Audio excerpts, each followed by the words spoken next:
जिस तरीके से धनबाद पुलिस ने झारखंड में हेमंत सोरेन जी आपकी सरकार में बलियापुर में जो घटना हुई रामनवमी प्रोफेशन के दौरान बहुत ही अफसोसजनक है।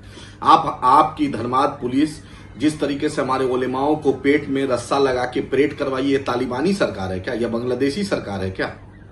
या अफगानिस्तानी सरकार? भारत लोकतंत्र से चलता है, संविधान से चलता है। आपने सेकुलर मुसलमानों का, दलितों का, पिछड़ों का, आदिवासी भाइयों का, सबका वोट लिया।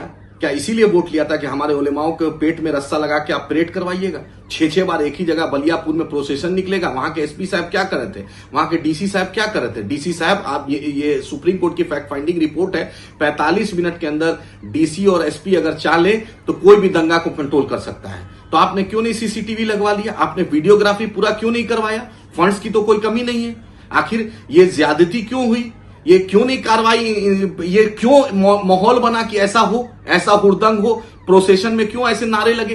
प्रोसेशन का भी एक रूट चार्ट बनना चाहिए। वहां का लोकल जो एसएचओ है, लोकल इंटेलिजेंस क्या कर रहा था? क्यों नहीं उसको प्रोटेक्शन दिया? आखिर झारखंड में हेमंत सोरेन जी की सरकार है, वहां तो भाजपा की सरकार नहीं है, वहां तो योगी आदित्यनाथ जी की सरकार नहीं। इरफान अंसारी साहब, आप क्या कर रहे हैं? आप तो मंत्री हैं। उम्मीद है कि इस पर आप बोलते हैं, अच्छा बोलते हैं। आप मंदिर बना रहे थे, अच्छी बात है, तो इस पर भी कार्रवाई करवाइए। हाफिज हसन साहब, आपके मरहूम वालिद मिनिस्टर थे, आप भी मंत्री हैं माशाल्लाह, तो कम से कम हेमंत सोरेन जी पर प्रेशर बनाइए। दीपिका पांडे जी, आप भी अवतार पार्टी में जाती है माननीय मंत्री, मुसलमानों का वोट से आप जीत के आई हैं, तो आप मुसलमानों के मुद्दे पर बोलिएगा कि नहीं है? हम झारखंड सरकार से, हेमंत सोरेन जी से, कल्पना सोरेन जी से यह मांग करते हैं कि जो भी पुलिस प्रशासन के लोग, एसपी साहब उस ऑफिसर को चिन्हित करके सस्पेंड कीजिए। झारखंड पुलिस, धनबाद पुलिस हमारे उलेमाओं से माफी मांगे।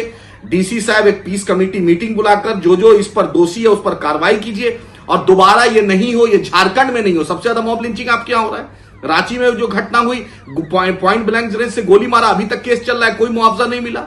दिन भर जब देखो मॉब लिंचिंग की खबर आती है। मॉब लिंचिंग का हब नहीं बना दीजिए झारखंड को। हम इंसाफ चाहते हैं। झारखंड के पुलिस से फिर से अनुरोध है, डीजी साहब, चीफ सेक्रेटरी साहब, आप टॉप ब्यूरोक्रेटिक पोस्ट पे हैं, अपने लोगों को समझाइए पुलिस यूनिफॉर्म का नाजायज फायदा नहीं उठा। कोई तालिबान नहीं है, कोई हिटलर शाही नहीं चल रहा है। वरना national human right commission, supreme court, high court, state minority commission और स्टेट ह्यूमन राइट कमीशन का दरवाजा खुला हुआ है। मजलिस इत्तेहादुल मुस्लिमीन यही मुद्दा उठाती है कि जहां पे नाइंसाफी हो हम उसके खिलाफ खड़े रहते हैं, हम हक के साथ खड़े रहते हैं।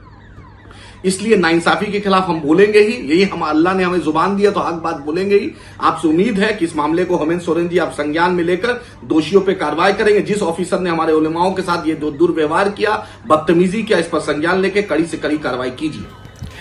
दोस्तों, सुना आपने किस तरीके से ऑल इंडिया मजलिस इत्तेहादुल मुस्लिमीन के राष्ट्रीय प्रवक्ता आदिल हसन ने हेमंत सोरेन की सरकार से सवाल पूछा है। एक तरफ महागठबंधन की सरकार और उसके बाद भी यह तस्वीरें यकीनन सवाल खड़ा करती है। आप तमाम लोग जानते हैं कि भारत देश एक ऐसा मुल्क है जहां पर तमाम चीज़ों की जिम्मेदारी अलग अलग संस्थानों के पास है। न्याय देना, न्याय पर फैसला सुनाने का हक सिर्फ और सिर्फ अदालत का है, ना कि प्रशासन से जुड़े हुए पुलिस कर्मियों का।